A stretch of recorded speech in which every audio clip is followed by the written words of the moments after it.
Bonjour, bonjour, bonjour et bienvenue à Art sur les manguiers. Cet après-midi, on reçoit Tevilian. Yeah, yeah, yeah, yeah, yeah, yeah. Bonsoir Tevilian. Bonsoir.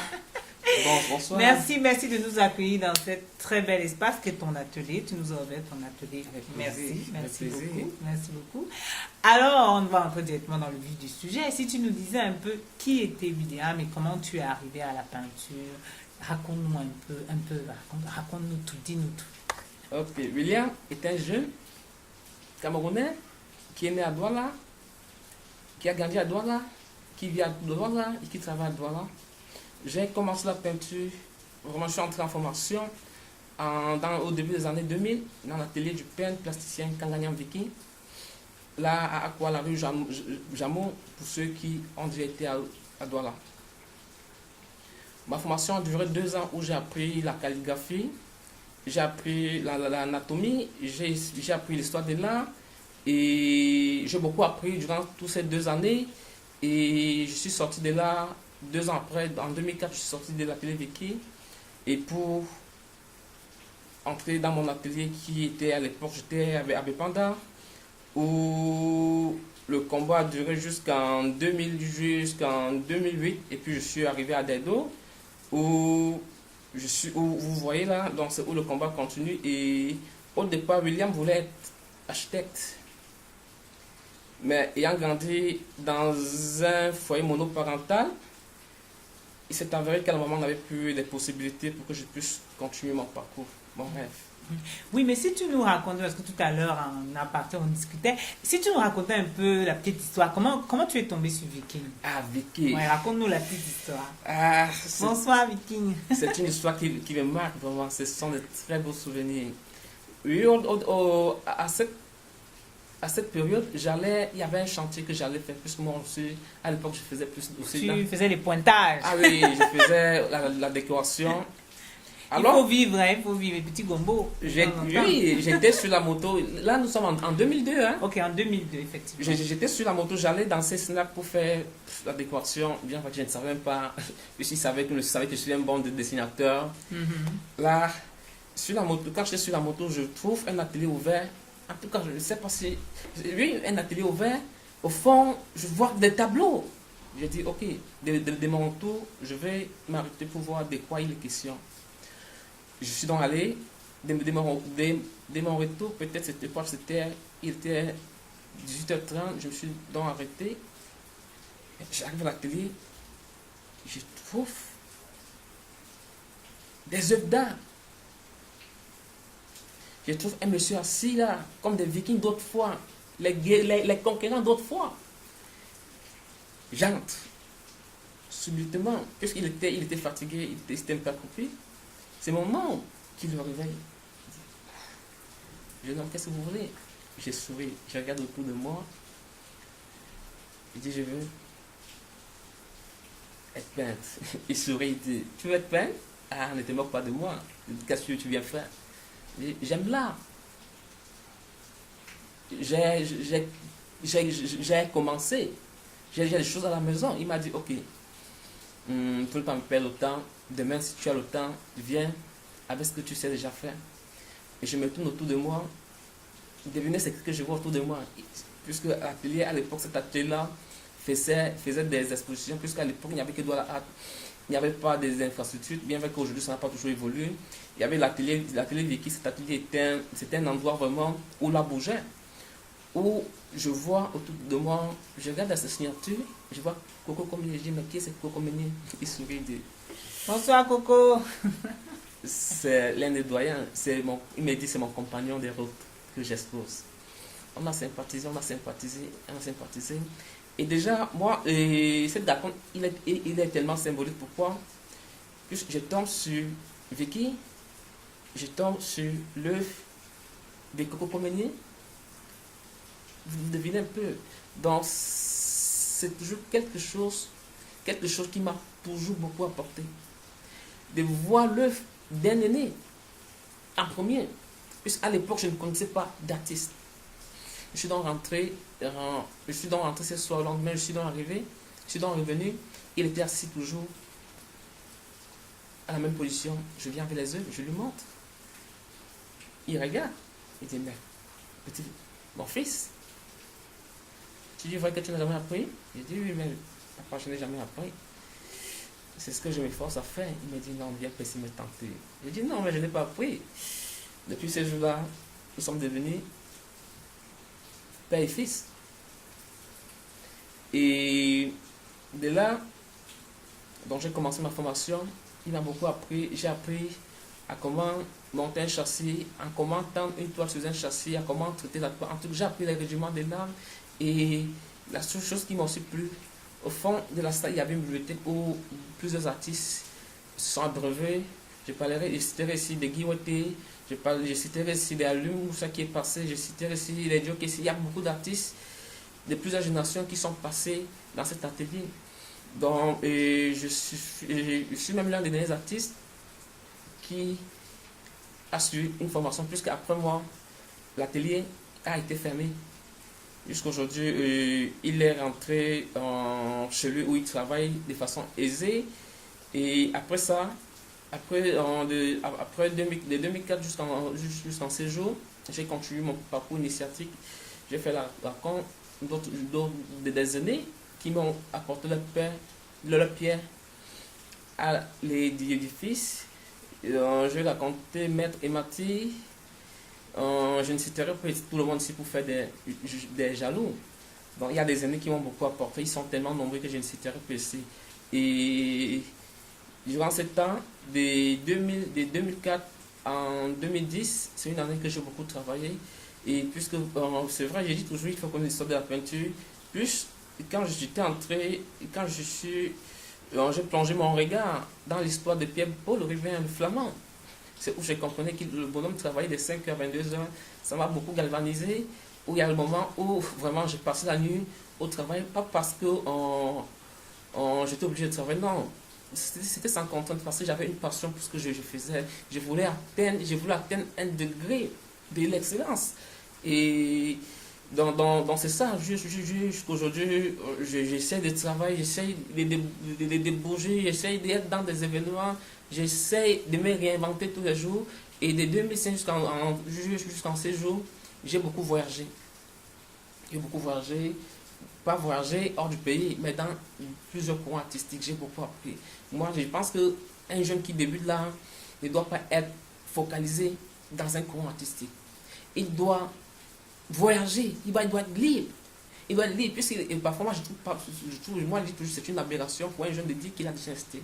Puisque quand il dit qu'il a un style, après 20 ans, posez-lui la question même, que devient ton style? Il te parlera autre chose. Donc, je conseille aux jeunes qui sont à l'école, des autodidactes, de s'épanouir dans l'art, de s'épanouir, de ne pas prendre ça au sérieux, de s'épanouir, de voyager comme ils pourront faire. Et peut-être après quelques années, ils feront dans une synthèse de savoir sur quel pied danser. Donc, c'est ça qui m'a beaucoup apporté. Ce sont ces conseils que l'aîné Vicky, le papa Vicky m'a beaucoup apporté dans ma jeune carrière artistique. Et si tu nous parlais aussi des événements auxquels tu as participé, des gens qui ont slalomé ta route, ceux qui t'ont accompagné, ceux qui t'ont aidé, ceux grâce à qui tu as pu évoluer aussi. Oui, les événements qui ont jalonné ma voie, d'abord je remercie ici cette grande dame, Catherine Putet. Bonsoir Cathy. Bonsoir Cathy, qui a beaucoup apporté dans l'art contemporaine Cameroun et même africaine, puisque l'Art Show était une exposition itinérante. Il partait de la France, Lagos et des Douala. Donc c'est elle qui m'a donné une vitrine pour que je puisse me manifester au monde. Vous voyez, puisqu'à l'époque je travaille bien, c'est vrai, donc j'avais besoin d'une vitrine pour me manifester au monde. C'est elle qui m'a donné cette occasion où j'ai fait l'exposition, je pense que c'était en 2007, où j'ai fait une œuvre, mais pendant date et voilà, où les journaux ont révélé l'information, ils ont beaucoup parlé. Donc c'est en ce moment que les artistes ont su, c'est en ce moment que les artistes ont su qui était William. Dans ce moment où les artistes se sont posé la question, mais c'est ce jeune qui était à la télé, c'est lui qui fait des choses intéressantes comme ça. Donc c'est elle qui m'a beaucoup apporté. Et après elle, j'ai connu... Non, avant qu'elle, je parle ça c'est le côté exposition. Mais dans l'anonymat, j'ai connu Olga Pocosi, celle vraiment qui m'a fait poursuivre mon rêve, puisque c'était en 2003, c'est elle qui a payé quelques de mes tableaux pour la première femme à m'acheter des tableaux. Et cette grande dame, quand je suis arrivé, elle m'a dit ce que j'ai fait est tellement intéressant. Et pour démontrer, elle a sorti de l'argent, elle a payé, elle m'a dit non, je donne pas l'argent pour tes œuvres, mais je donne l'argent pour t'encourager à aller en avant. Elle a pris la peine à arrêter ma main. Elle est avocate. Olga Pocosi, je parle d'Olga Pocosi, la fille de Pocosi Doumbé, qui est secrétaire générale Orange Cameroun. Elle a pris ma main.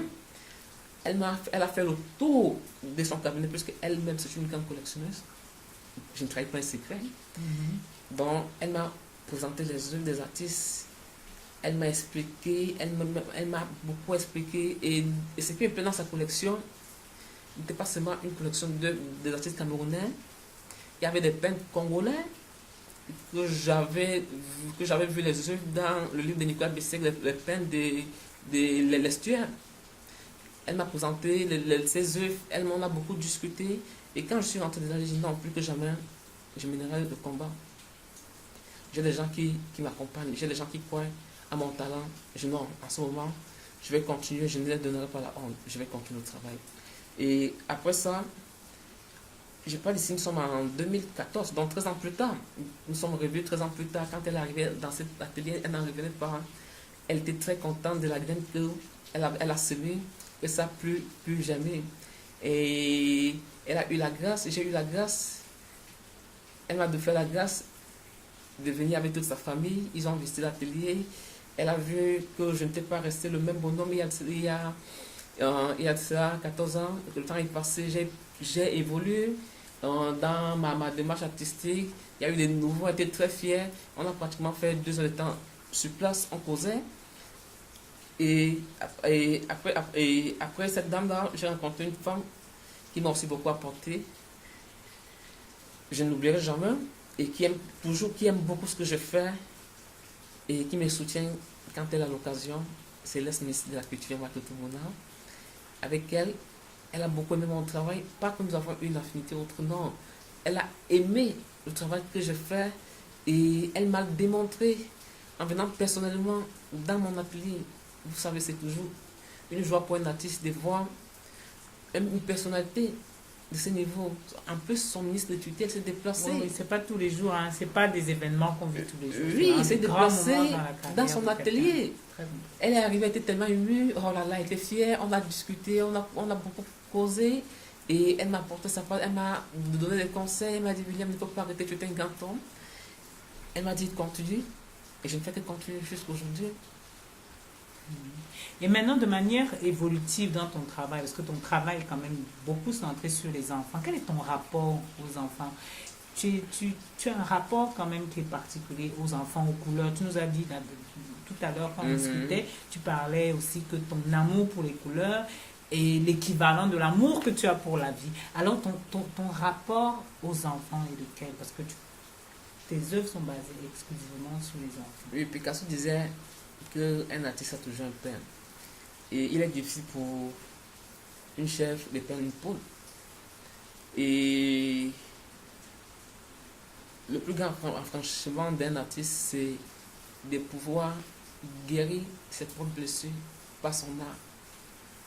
Et puis quand il a fait, c'est plus parlant et ça guérit les âmes malades. Donc c'est une sincérité. Pourquoi les enfants ne saillent pas de ma vie? Je vous dis, j'ai grandi dans une famille monoparentale.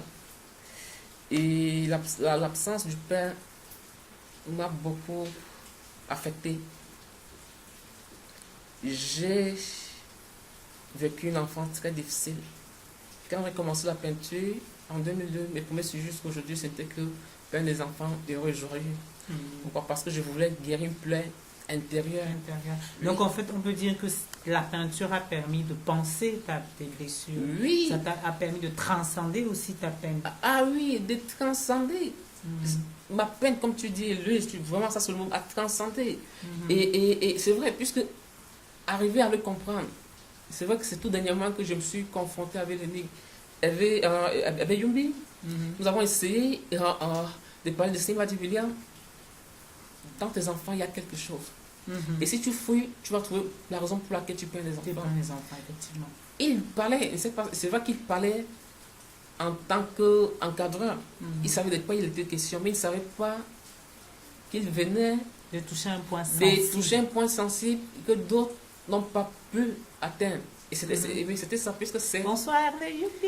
Oui, puisque c'est après ça, c'est vrai que c'est après ça que puisqu'il fallait, puisque au milieu de l'enfance joyeux que j'ai présenté au monde, où d'autres fans disaient, ah, forcément, William a passé une enfance joyeuse. Oui. Raison pour laquelle il peint toujours les enfants joyeux. Non, c'était pas ça. Donc, c'est en 2016 que j'ai dit, non, il faut que ça s'arrête. J'ai lancé la série de l'enfance volée. Juste comme j'ai eu une enfance volée, il fallait que ça ressorte. Que ça ressorte. Et de toute façon aussi pour dire non, l'enfance volée existe et que ça existe aussi. Et que ça existe. Et vous savez que l'enfance est le point de départ où chaque être humain se détermine. C'est le moment où c'est le moment fragile dans la vie de tout être humain. Si un homme a raté cette enfance-là, il y a 90% qui la mettent la société, puisqu'il n'a pas connu l'amour. On dit toujours, un cœur blessé blesse. Donc c'est pas la peinture que j'ai pu surpasser. C'est pas la peinture que j'ai pu pardonner à mon géniteur. Bien vrai que nous ne causons pas constamment, mais j'ai pu déjà retrouver, c'est pas que j'ai pu retrouver la sérénité. Cette sérénité, vous voyez, dans c'est ça. Dans l'enfance volée, vraiment, c'est un engagement. Je dénonce. C'est un flot qui se passe dans d'autres contrées. Et on rappelle que l'enfance volée, la première toile a été exposée à Douala Art. Ah oui. Superbe toile. À Douala Art, je me suis invitée. Oui. Puisque Marilyn, elle était à l'étranger. En fait, je n'avais pas eu le communiqué. Et puisque c'était à la veille de la fête nationale française, on devait donc exposer à l'ambassade de France. C'est quoi que je salue. Bonsoir Jean-David. C'est toi qui m'a dit, William, mais il y a une exposition que doit a lancée. On parle du droit de l'enfant. Pourtant, on parlait des droits de l'homme en général. Mais lui, pour me galvaniser, il savait que j'étais dans mon élément. Il dit, ok, comme je n'ai pas reçu l'invitation de Marilyn, je vais la montrer de quel bois je me chauffe. Je me suis mis à réaliser ma première œuvre de l'enfant volé, qui était dans la tête depuis quelques mois. C'est où j'ai matérialisé, où l'enfant, où il était enchaîné. Oui, c'était un enfant avec une chaîne. Oui, pour dénoncer la contrainte que ces enfants ont quand ils sont dans la route. Ils ne sont pas là parce qu'ils sont là. Je pense qu'il avait un plateau d'arachide. Il avait un plateau d'arachide. Il avait un plateau d'arachide et la chaîne de pied. C'était vraiment une très donc, forte. c'est la première série de l'enfant volé. Après ça, il y a eu... C'est la première œuvre de l'enfant volé. Après ça, il y a une série qui est actuellement exposée à la Banque mondiale à Yaoundé. Oui. Et même l'œuvre qui est au fond là. Au fond là, l'œuvre que je suis en train... Au fond, oui. Vous voyez là? Non, l'œuvre en oui. Là, que je suis en train de... Celle qu'il est en train de travailler. Oui, de travailler. Oui, c'est la nouvelle série de l'enfant volé que je suis en train de confectionner et il y en a qui viennent derrière. Ok, superbe. Merci beaucoup, T. William, de nous avoir reçus dans ce superbe atelier. C'est un très bel espace. Avec plaisir. C'était un honneur d'être reçu comme j'ai été reçu cet après-midi. Et on va vous dire de liker la vidéo, de partager et d'aller sur sa page Facebook. Tanya William, vous pouvez voir un peu. Ou JP William. Voilà, JP William. N-J-E-P-E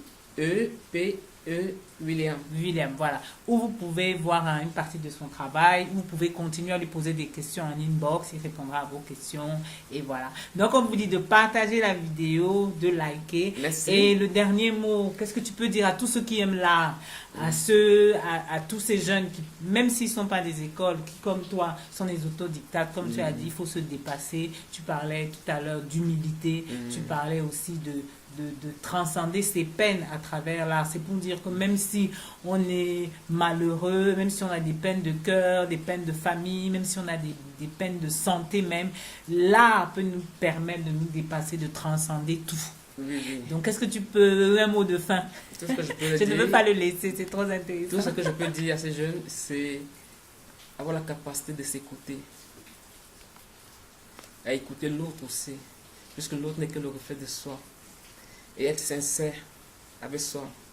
Et aller jusqu'au bout de ses objectifs. Et quand vous commencez un travail, allez jusqu'au fond. Il peut arriver, c'est vrai, on va vous dire non, non, non, ça va. Allez jusqu'à l'objectif. Et si tu nous disais, toi, ton objectif, ton plus grand rêve, tout à l'heure tu me l'as dit, ton plus grand rêve c'est quoi? Mon plus grand rêve, c'est de crier haut et fort, de célébrer la série de l'enfant volé à l'UNICEF. Alors on a lancé la bouée, à bon Oui, entendeur. parce que ça fait aujourd'hui plus de 14 ans que je travaille sur l'enfance. Voilà. Donc j'aimerais me manifester au monde entier à l'UNICEF. Ok. Merci beaucoup, T. William. Au revoir. Partagez et likez la vidéo. Merci. Merci.